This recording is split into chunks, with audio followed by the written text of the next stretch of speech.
Right, when making a form, you make sure that you are first signed into Google. So you could be signed into Mail, you could be signed into Calendar, or just your search like I'm signed into, but basically you'll have the information above you that tells you that you're signed in. You go to Drive and you'll see your folder with or information of all what's on your drive. You have the red Create button like you do in Calendar as well. You click on that, go down, you can either make folders, of course, here, documents, presentations, spreadsheets, but we're making a form today, so we click on Form. Form takes you to this window where you have a title, so you name your title of your form.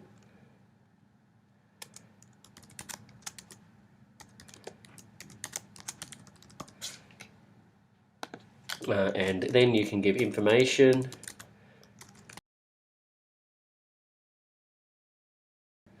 So you're giving some information. Often the best idea is, of course, if you want to have people's names and their information, that's often the first one you want to put on so that they have that. Now you have a choice of how you're going to record that information, like with someone putting their name in, of course.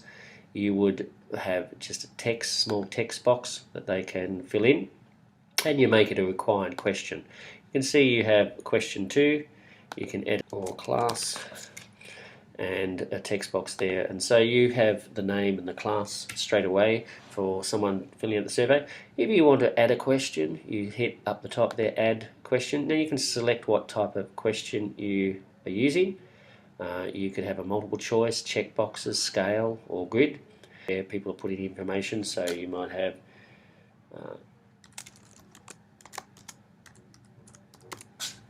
information where you're putting in choices that people are making. Right, once you've completed that,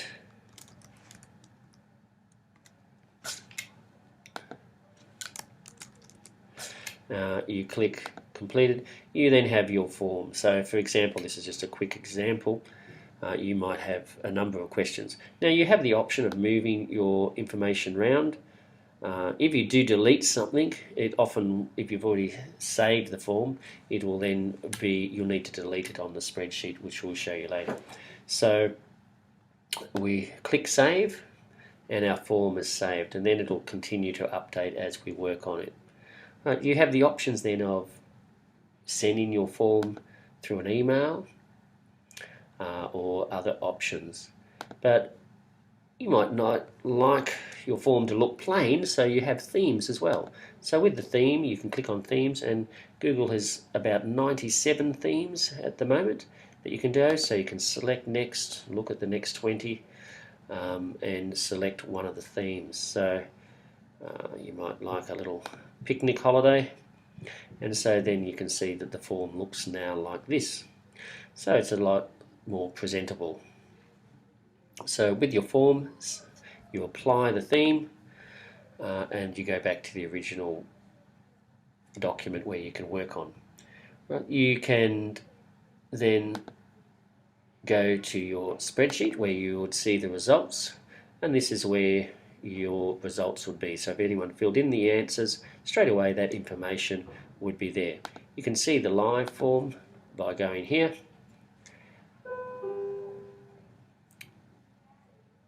And of course go back to the form there. So that's, and if you want to edit the live form again, you can click on this form section in your spreadsheet and edit the form and change it. Right, now of course it is a spreadsheet, so if you sometimes change things and delete, you might have a column that you need to delete that column later, so you can delete that column if it's been left there from being previously worked on. You can go back to your Google Drive and you'll see that you have now the form on the top of your Google Drive where you have made that. So that is how you quickly and easily make a form in Google Drive.